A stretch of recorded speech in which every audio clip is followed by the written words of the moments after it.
Sajid Hasan and I am your physics teacher. जी बेटा, आज मैं सेकंड ईयर फिजिक्स के चैप्टर नंबर 12 के नेक्स्ट लेक्चर के साथ आपकी खिदमत में हाजिर हूँ। आज का हमारा जो टॉपिक है उसका टाइटल है कैपेसिटर एंड इट्स कैपेसिटेंस। आइए सबसे पहले देखते हैं कि कैपेसिटर क्या चीज है। कैपेसिटर एक इलेक्ट्रिकल डिवाइस है जो कि चार्ज की स्टोरिंग के लिए इस्तेमाल की जाती है। A device which is used to store charge is known as capacitor. यानी कि ऐसे इलेक्ट्रॉनिक्स या इलेक्ट्रिकल की डिवाइस जिसके अंदर आप चार्ज को स्टोर करने के लिए इस्तेमाल करते हैं। अब अगर इसमें चार्ज स्टोर होता है तो वो चार्ज स्टोर होने के बाद डिस्चार्ज भी होता है, लेकिन वो कैसे होता है आप इसी चैप्टर के लास्ट टॉपिक में देखेंगे। अब कैपेसिटर में चार्ज स्टोर होने की वजह से या इसके डिस्चार्ज होने की वजह से इसको डिफरेंट पर्पसेस के लिए इस्तेमाल किया जाता है। आइए मोस्ट कॉमन यूज होने वाले कैपेसिटर की हम यहाँ कंस्ट्रक्शन देख लेते हैं। जी, सबसे ज्यादा यूज होने वाला जो कैपेसिटर है it is parallel plate capacitor, जो आपके सामने या डायग्राम में आपको नजर आ रहा है। दीज आर टू प्लेट्स जो कि एक बैटरी के साथ कनेक्टेड है with the help of this switch, और एक प्लेट पॉजिटिव टर्मिनल के साथ कनेक्टेड है और दूसरी प्लेट इस बैटरी के नेगेटिव टर्मिनल के साथ कनेक्टेड है। अब अगर शुरू में ये स्विच ऑफ था तो दोनों प्लेट्स के ऊपर कोई चार्ज अपीयर नहीं होगा। जैसे ये स्विच को क्लोज किया जाएगा या इसको ऑन किया जाएगा तो आपकी ये वाली प्लेट जो है जिसको पॉजिटिव टर्मिनल के साथ कनेक्ट किया गया इसके ऊपर पॉजिटिव प्लस क्यू चार्ज आ जाएगा, और जिसको नेगेटिव टर्मिनल के साथ कनेक्ट किया गया इसके ऊपर माइनस क्यू चार्ज आ जाएगा। अब इस चार्ज के आ जाने की वजह से इन दोनों के दरमियान, दोनों प्लेट्स के दरमियान एक इलेक्ट्रिक फील्ड एग्जिस्ट करेगी जो कि पॉजिटिव चार्ज से नेगेटिव चार्ज की तरफ होगी, और जिसकी इंटेंसिटी को मैं E से रिप्रेजेंट कर सकता हूं। अब ये दोनों प्लेट्स का एरिया एक जैसा होगा जिसको मैंने कैपिटल A से रिप्रेजेंट किया हुआ है। इन दोनों प्लेट्स का जो दरमियानी डिस्टेंस है वो D है, और इन दोनों प्लेट्स के दरमियान एक इंसुलेटिंग मीडियम एग्जिस्ट करेगा। ऐसा मीडियम जो इन दोनों चार्जेस को आपस में मिलने नहीं देगा, और वो क्या होगा, इलेक्ट्रिकली न्यूट्रल होगा। यानी कि उसके अंदर जितने पॉजिटिव होंगे उतने नेगेटिव होंगे, और दोनों पॉजिटिव और नेगेटिव एक दूसरे के ऊपर क्या होंगे, कोइंसाइडेड होंगे, जिसकी वजह से इसके दरमियान पाए जाने वाले मीडियम को हम क्या कह रहे हैं, इंसुलेटिंग मीडियम कह रहे हैं, जो कि इन दोनों प्लेट्स के चार्ज को आपस में मिलने नहीं देगा। राइट जी बेटा, अब ये डीसी सोर्स लगाई गई है कैपेसिटर की प्लेट्स के साथ, तो ये चार्ज होगा लेकिन डिस्चार्ज नहीं होगा। तो इस सर्किट के अंदर सिर्फ इसकी चार्जिंग होगी, और चार्जिंग के दौरान इस प्लेट के ऊपर प्लस क्यू चार्ज आ गया, इसके ऊपर माइनस क्यू चार्ज आ गया। चार्ज की मिकदार सेम होगी लेकिन चार्ज की जो नौयत है, एक प्लेट के ऊपर पॉजिटिव जबकि दूसरी के ऊपर नेगेटिव चार्ज होगा, और दोनों प्लेट्स की जो चार्ज डेंसिटी है वो सेम होगी क्योंकि दोनों प्लेट्स का एरिया भी सेम है और उन पर पाया जाने वाला चार्ज भी क्या है, सेम है। राइट, अब ये तो थी बेटा इसकी कंस्ट्रक्शन जिसमें ये पूरा सर्किट सीरीज में कनेक्टेड है, जो मैंने यहां लिखा हुआ है इन सीरीज। राइट, अब जब देखते हैं कि अगर एक्सपेरिमेंटली देखा जाए तो इन प्लेट्स के ऊपर जो चार्ज स्टोर हो रहा है वो इन प्लेट्स के ऊपर पाए जाने वाले पोटेंशियल डिफरेंस के साथ डायरेक्टली प्रोपोर्शनल है। यानी जितना ज्यादा पोटेंशियल डिफरेंस इन प्लेट्स के अक्रॉस होगा उतना ज्यादा चार्ज इन दोनों प्लेट्स के अंदर स्टोर होगा, और वो जो चार्ज स्टोर होगा वो कैपेसिटर की इलेक्ट्रिक फील्ड के अंदर स्टोर होगा।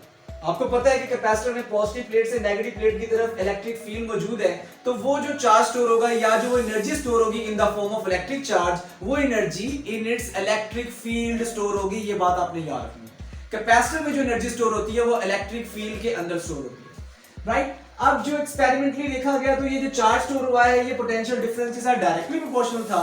जब यहाँ इक्वालिटी लगाई जाएगी तो ऑब्वियसली आपको पता है एक प्रोपोर्शनैलिटी कांस्टेंट का इस्तेमाल किया जाएगा, and that proportionality constant in this case is capital C, and this capital C is known as capacitance। और इस capacitance को हम कुछ इस तरह से डिफाइन कर सकते हैं। कैपेसिटेंस क्या है, ये कैपेसिटी है किसी कैपेसिटर के चार्ज को स्टोर करने की। जिस तरह एक रूम के अंदर 100 स्टूडेंट्स बैठ सकते हैं, इसका मतलब उस रूम की कैपेसिटी 100 स्टूडेंट्स है, यानी कि 100 स्टूडेंट्स उसकी कैपेसिटी है, यानी कि 100 स्टूडेंट्स उस रूम के अंदर अकोमोडेट किए जा सकते हैं।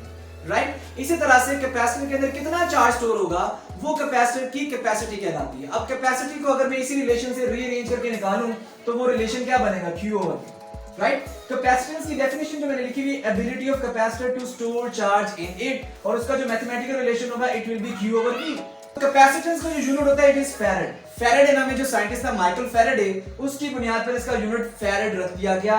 इसको स्मॉल f के साथ पूरा लिखेंगे और कैपिटल F के साथ इसका सिंबल रिप्रेजेंट किया जाएगा, जो कि इस तरह से रिप्रेजेंट किया जाएगा।